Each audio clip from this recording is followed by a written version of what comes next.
right way to communicate.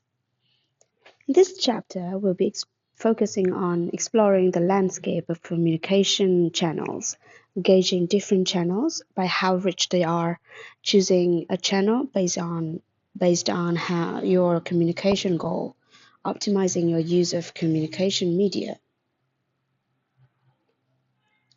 The other day, I was trying to make lunch plans with a colleague. After exchanging numerous text messages over the course of about 10 minutes, we were no closer to deciding on the day, time, and location than when we started. I eventually became so frustrated that I stopped texting and called my friend to talk it over. Within 60 seconds, 20 of which we spent exchanging the usual pleasantries, we had agreed upon a date, time, and location. The moral of this story is that the way people communicate can have a tremendous impact on communication efficiency and effectiveness. Texting is useful, but in situations that require collaboration, it's not usually the most effective communication channel. A communication channel or medium is the means by which two or more people exchange information or establish a mutual understanding. Communication channels include face-to-face, text, email, phone, video conferencing, and others. You can think of them as being like TV channels. You can choose a TV channel depending on what you want to watch: news, comedy, sports, true crime, mystery, whatever. Each channel has its pros and cons, strengths and weaknesses, and suitability to your situation. Likewise, in business, you choose a communication channel based on the options you have available, the situation, the desired goal or outcome. In some cases, a brief email message will do the trick. In other cases, you may be better off meeting with team members in a conference room or via video conference. In this chapter, I present the advantages and disadvantages of different communication channels and provide guidance for choosing the most efficient and effective channel for any given situation or communication goal. Exploring communication channels. In business, you have a plethora of communication channels to choose from, with new channels continually emerging. Here's a relatively comprehensive list categorized by type. Synchronous refers to real-time interaction. Read more about synchronous and asynchronous communication in comparing channels by how rich they are later in this chapter. Face-to-face, which is by nature synchronous. Synchronous video, for example, a Zoom meeting. Asynchronous video, on-demand content such as a YouTube video. Synthetic media videos such as digital likeness and avatars. Audio narrated presentations, audio and slides. Audio only, such as an audiobook. Synchronous text, live chat. A text or with or without static visuals, email documents, and so on. AI-generated text, unedited. Choosing a communication channel in a business setting is an important step in sending a message. Choosing the right channel can increase receptivity, understanding, and impact. Choosing the wrong channel can cause your message to be misunderstood or misinterpreted. Throughout this chapter, I offer more specific guidance on how to select a channel based on how rich it is and on the communication task or purpose. Comparing channels by how rich they are. Communication channels vary in how rich they are, such as the variety and volume of information they can convey and the degree of interaction they facilitate. For example, face-to-face communication is richer than written communication because written is relatively static and consists of exclusively of words, whereas face-to-face allows two or more people to communicate back and forth in real time, both verbally and non-verbally. The notion that some communication media are richer than others is the guiding principle behind media richness theory, a framework for understanding how people choose communication media based on the richness of the media and the nature or purpose of the message. Richard Daft and Robert Langell developed the theory in 1980s in an attempt to explain how information changes via communication and how it could be conveyed more effectively. They determined that richer communication channels or media are more effective than others at reducing possible misinterpretations. Media richness, as it pertains to choosing a channel for communication in a business context, is a measure of the following three criteria. The first one is number of social cues. The more social cues a channel supports, visual, auditory, tactile, and so on, the richer it is. For example, face-to-face communication conveys information and meaning through the use of words, body language, gestures, facial expressions, touch, and tone of voice, wherever written communication is limited to words and to a much less degree tone. The second criteria is amount and immediacy of feedback. High-richness channels such as face-to-face, phone, and video conferencing support real-time interactions among participants. They can ask and answer questions to clarify what's being discussed or what they are being instructed to. Low-richness channels such as email and documents don't facilitate interaction. Immediacy of feedback is determined by whether the channel is synchronous or asynchronous. Synchronous is two-way real-time communication, allowing for immediate interaction. Synchronous channels include face-to-face, phone, and video conferencing. Asynchronous is one-way or time-delayed interaction.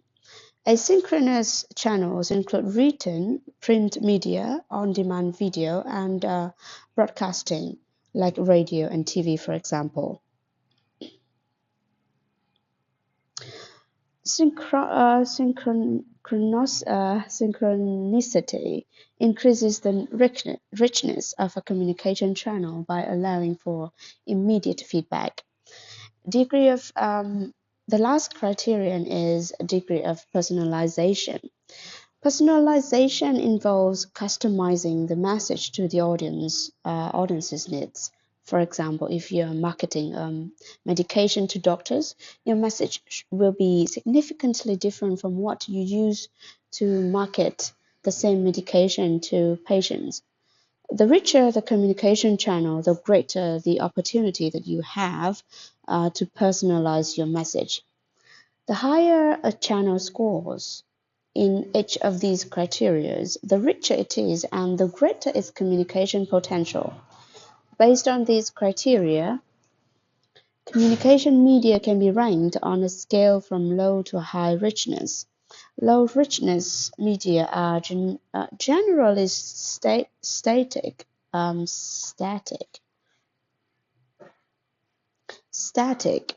text-based, such as email and text messages, letters, formal documents.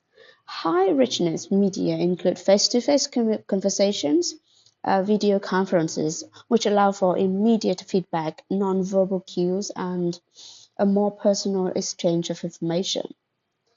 And remember, according to media richness theory, the greater the complexity of the message, the richer the channel needs to be.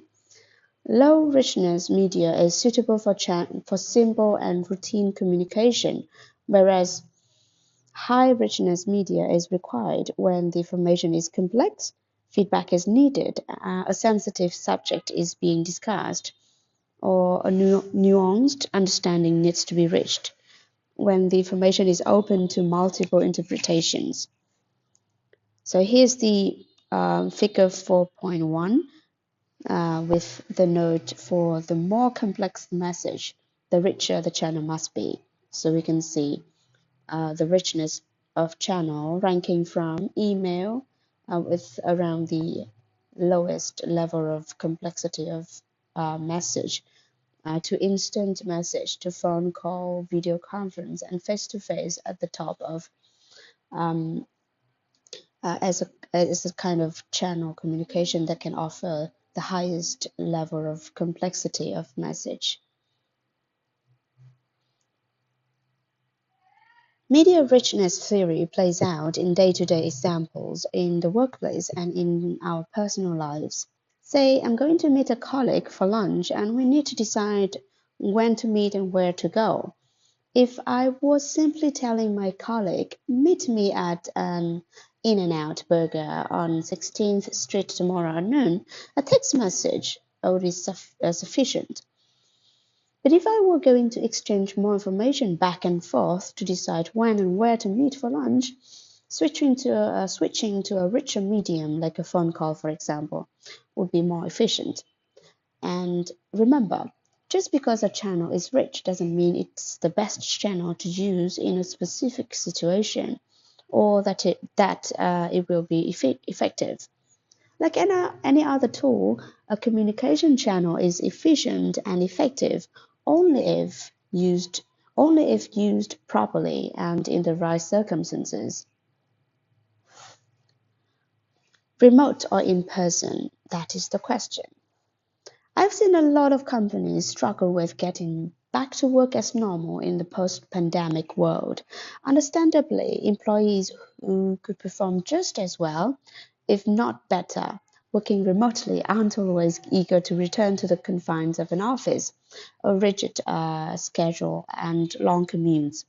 To compound the problem, corporate leadership may struggle to justify the need for employees to work on-site when they're just as productive working remotely.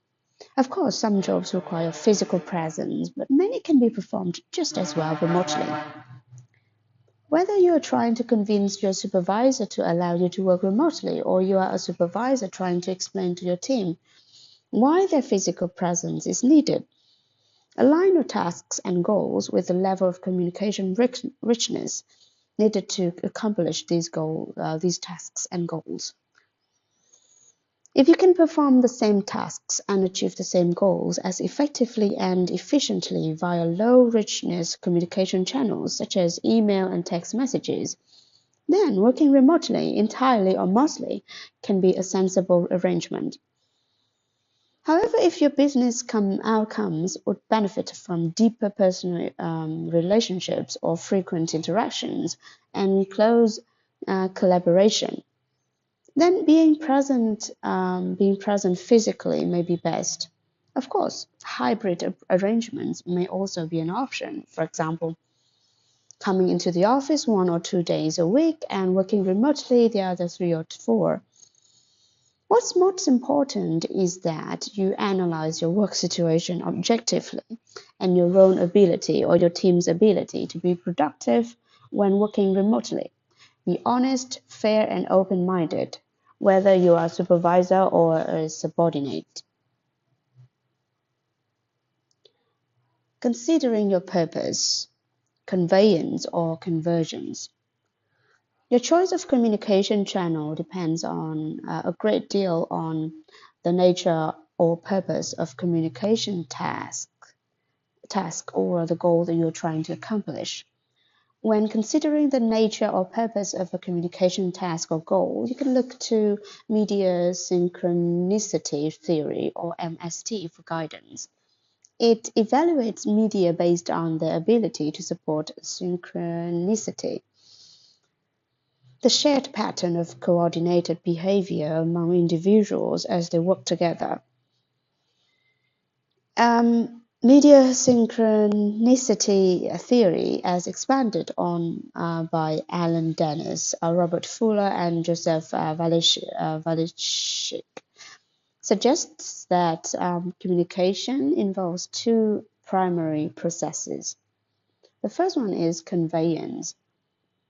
The ability of a communication medium to transmit information accurately and efficiently. Media that are high in conveyance include email and text messaging. For conveyance purposes, low synchronicity media results in higher efficiency. Convergence. The ability of a communication medium to facilitate mutual understanding and coordinate action among group members. Media that are high in convergence are face-to-face meetings and video conferencing for convergent purposes. High synchronicity media are needed to ensure that everyone's on the same page.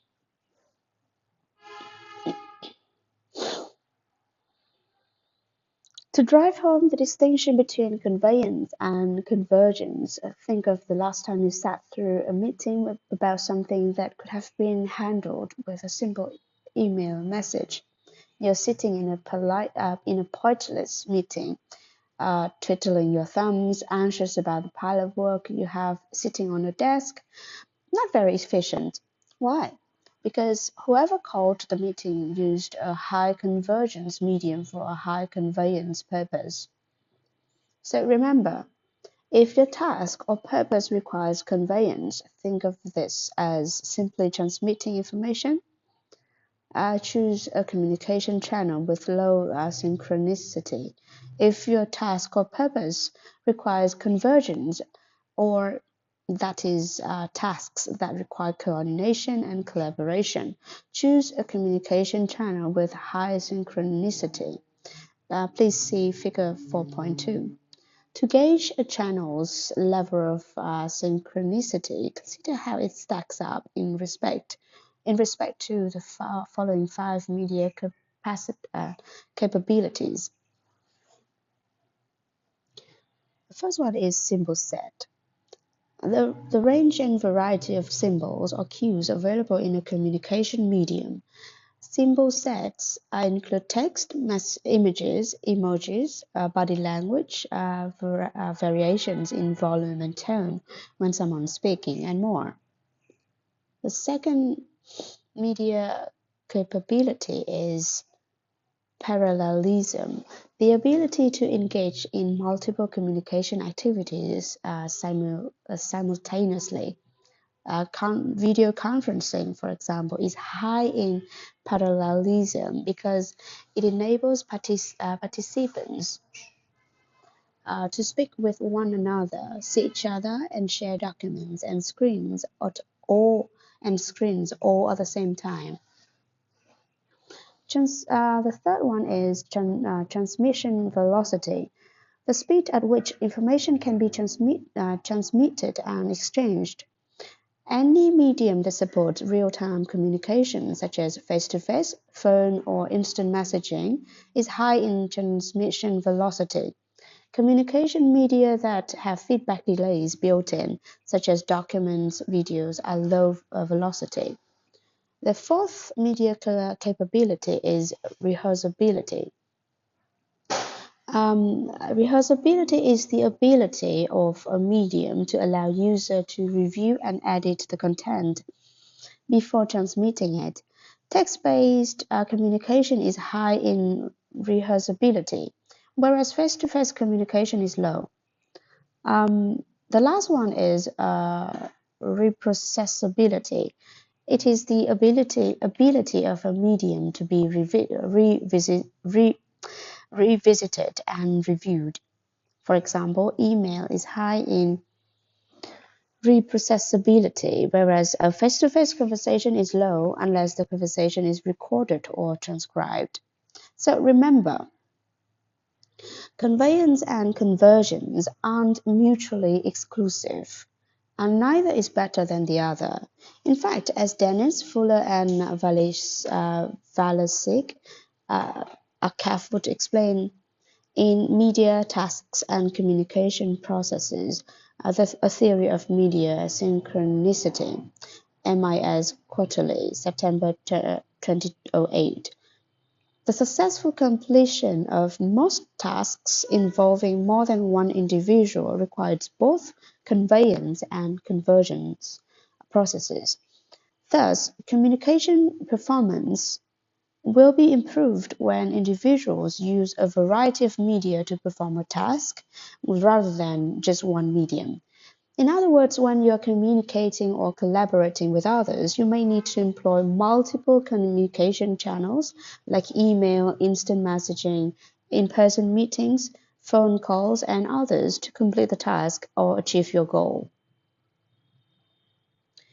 Matching your channel with your communication task or purpose.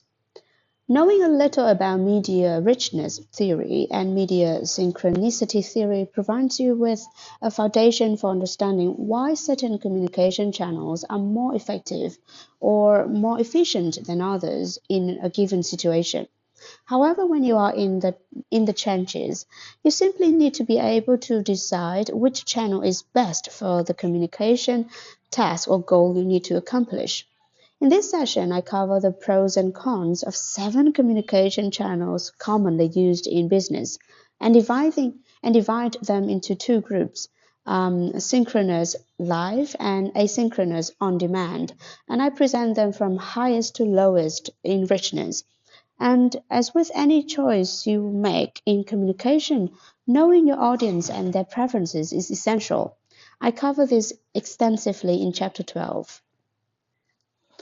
Sizing up synchronous communication channels.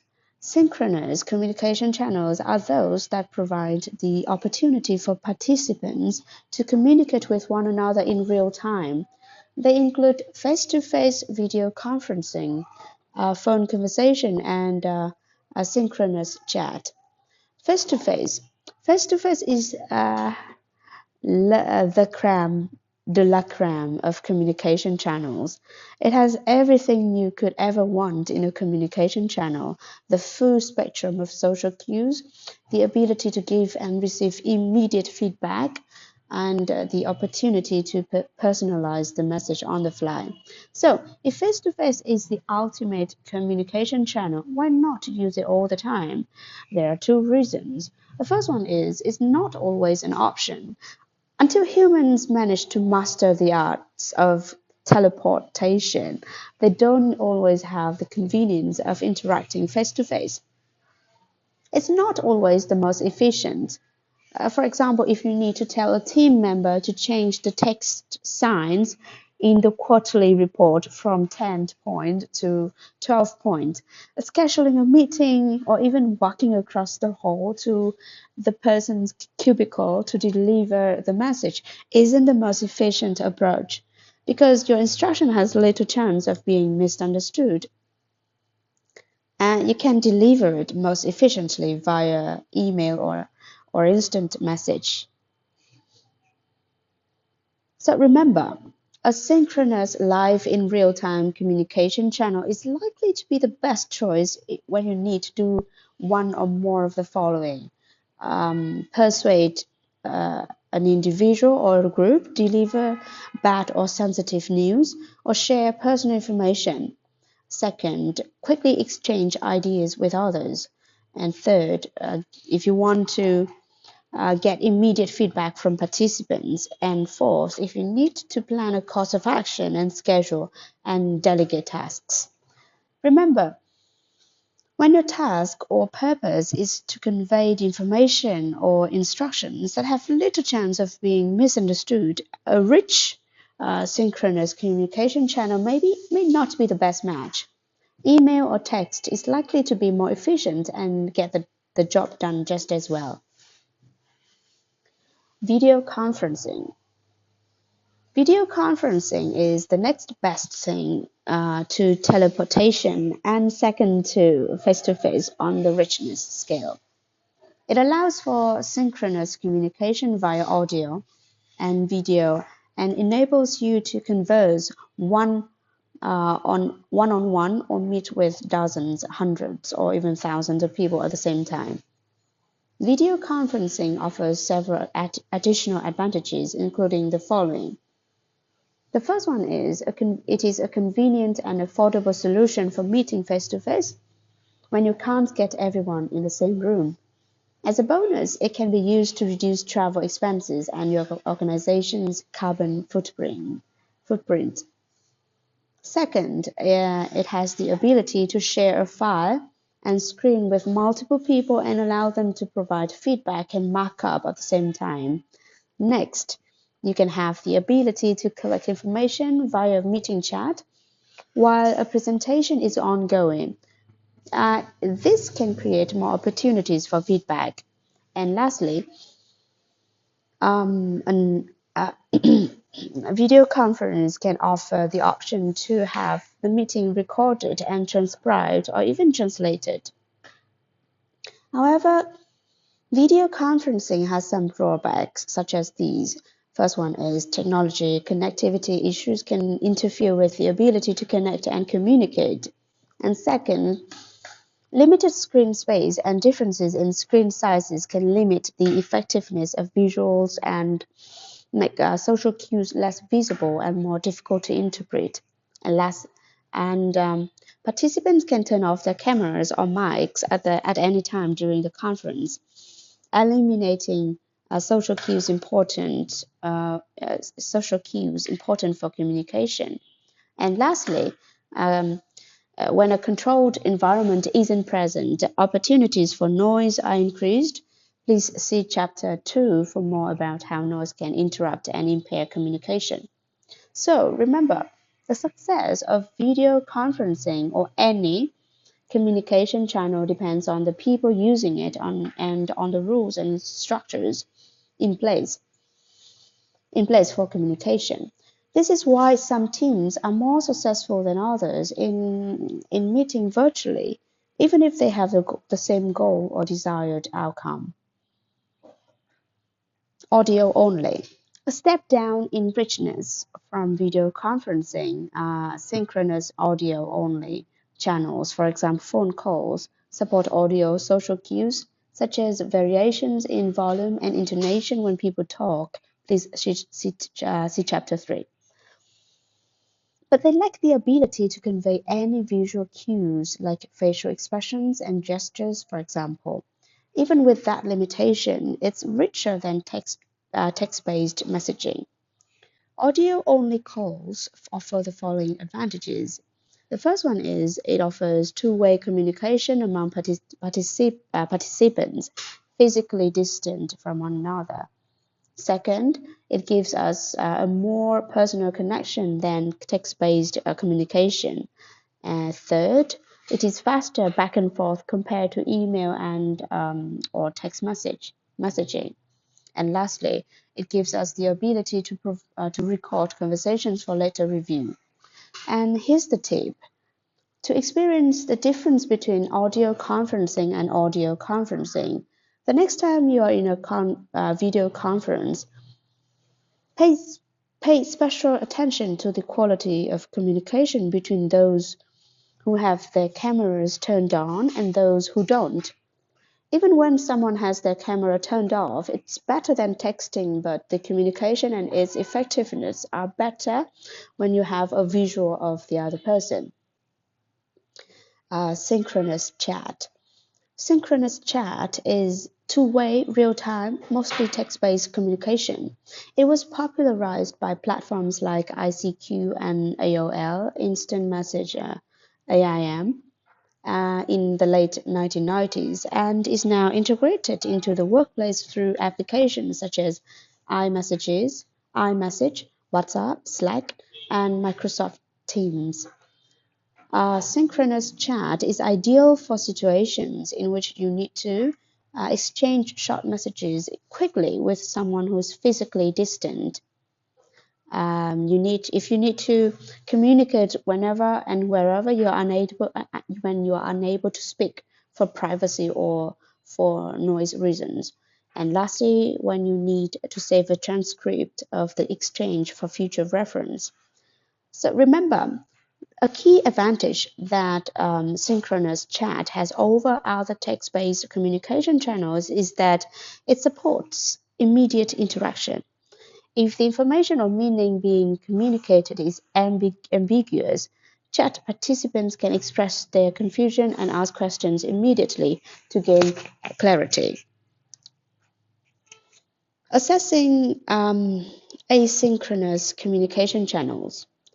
Asynchronous communication channels are limited by one key factor that contributes to richness: immediate feedback.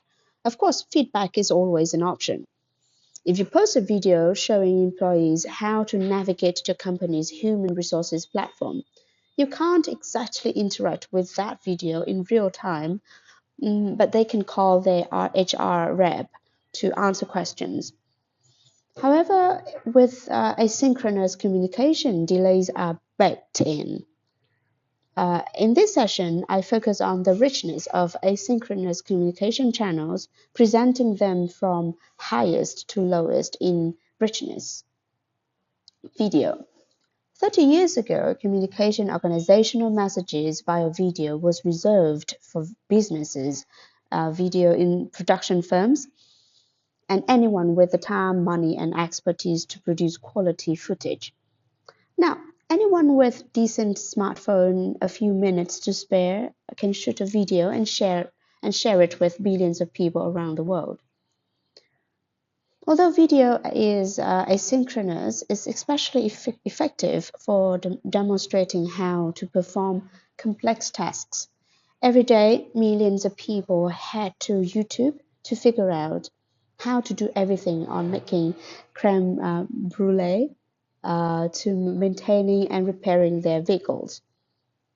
Video can also come in handy in business for everything from training employees to having the CEO calm investor fears.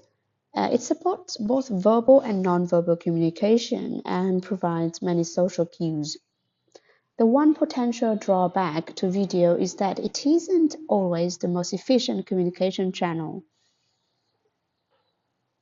For example, if all you need to know is where to find a particular formatting option in your word processor, you won't sit through a 20-minute video on formatting documents just to get the answer. A more convenient option would be to look it up in the word processor's help system or in the index of a manual on the topic. So the tip here is consider using searchable short-form content to help employees wade through training materials more efficiently. Short-form content is any messaging that's clear and concise and can be processed by an audience in a matter of seconds to a few minutes at most. Micro-learning videos are just as effective, if not more effective, than long-form training content for many tasks. Smart businesses are creating more and more searchable short-form content for training their employees. Audio. Audio only is richer than text, but not as rich as the combination of audio and video available through videos. Audio carries variations in volume and tone that can convey emotional content and help listeners interpret the meaning of a message that might otherwise be ambiguous. The tip here is to appreciate the distinction between text and audio channels. Read a transcription of a speech or interview and then listen to the speech or interview. Both are useful. The transcript provides precisely what was said, but the audio provides a better sense of how it was said, which may reveal the relative importance of key points. The speaker's level of commitment, whether something was said jokingly instead of seriously, and so on. In short, audio enables you to read between the lines more effectively. Text on email. Text-based communication like email, text reports, articles, white papers, and so on, is at the bottom of the richness scale. Because it is asynchronous, conveys limited social cues, and is difficult to personalize when communicating across a large, diverse audience. Granted, text can be combined with emojis, um, GIFs, memes, images, and even videos to enrich it. But even with all that, it lacks the non-verbal communication and interactivity of its richer counterparts. Yet, text can be very effective and efficient when you're not in urgent need of receiving a reply, and when used in the right situations, such as the following. For example, to disseminate routine, straightforward information or directives, or factual data such as statistics or direct orders, to document information, procedures, or guidelines, to delineate the key points in a contract or agreement, to enable the audience to digest complex content at their own pace, to communicate with individuals who may not all be available at the same time, to communicate a clear and consistent message to a large group of people. Remember, strictly speaking, text-only communication can convey tone and emotion, especially when you know the person well and can make accurate assumptions about their intended meaning and the tone or information they meant to convey. However, when you are communicating with people you don't know very well, especially in situations that can get emotional, assumptions are likely to be skewed and can lead to misinterpretations and even conflict. If you spend much time on social media platforms debating conscientious issues, you know how susceptible text is to misinterpretation. The tip here is, with advances in generative AI, artificial intelligence that's capable of generating text, images, and videos, you can now personalize text, audio, and video messages for distributing to a broad audience using applications such as RandomMe, www.randommedia.ai. You can link your digital likeness to customize scripts to produce videos with mail merge-like capabilities in record time. Imagine being able to personalize a message to each member of your team with your likeness on video in your voice, thanking them for their work on the latest project. Rather than send the same generic message to every team member, you can now personalize individual messages in the same amount of time. If I had more time, I would have written a shorter message. In his letters, letter, okay, I don't know if this is French. Letter provinciales. In 1657, French mathematician and philosopher Blaise Pascal wrote what translates to, "I have made this longer than usual because I have not had time to make it shorter." Later writers paraphrased the quote to create their own rendition, such as, "Sorry, this letter is so long. If I had more time, I would have written a shorter one." The point is that communication is best when it's not only effective, but also efficient.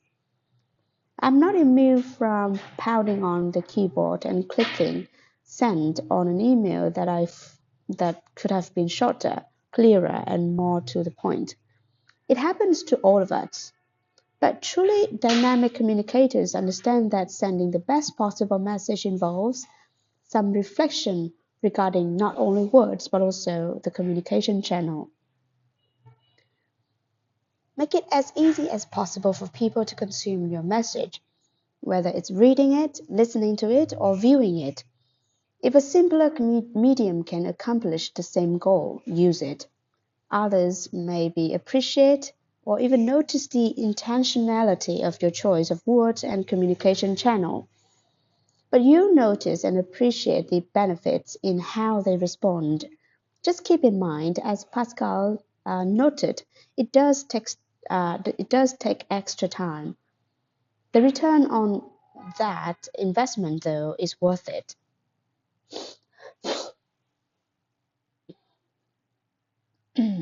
Choosing your channel wisely.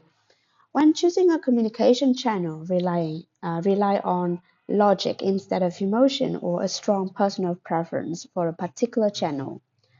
I often see people waste considerable time and suffer unnecessary frustration by choosing what they believe is a more efficient means of communication, such as email or text, when a 15 to 30-minute meeting would be more efficient.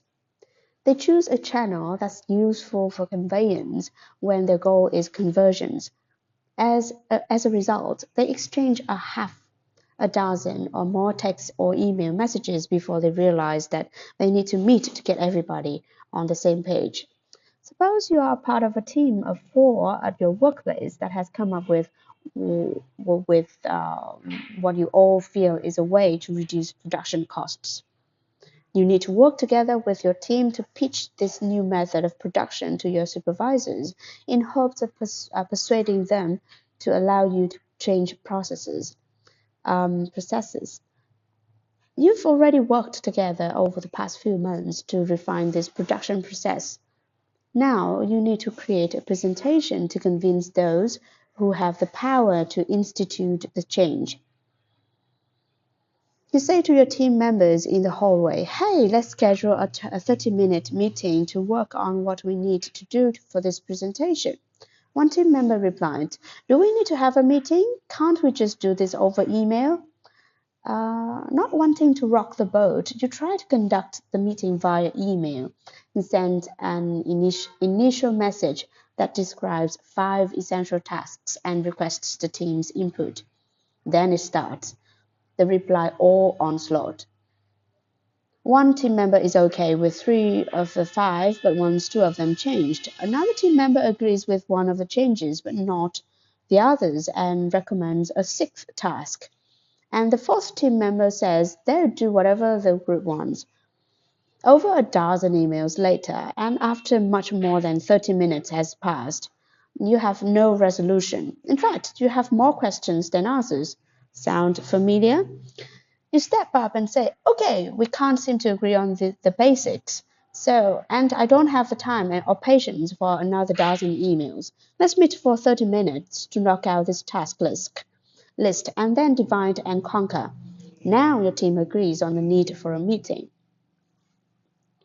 You meet for 30 minutes, agree on 6 tasks, delegate, set tentative milestones and deadlines, and partner up. You agree to communicate via instant messenger and email to share information and insights and ask and answer questions. Then you all agree to meet in person as soon as the tasks are completed, to review and to combine everything. Well, that was certainly much more efficient and effective and efficient. The story you just read is one that happens all too often in the workplace. The common mistake of choosing the wrong channel wastes time and stresses everyone involved, and you can avoid it by choosing the right communication channel from the start.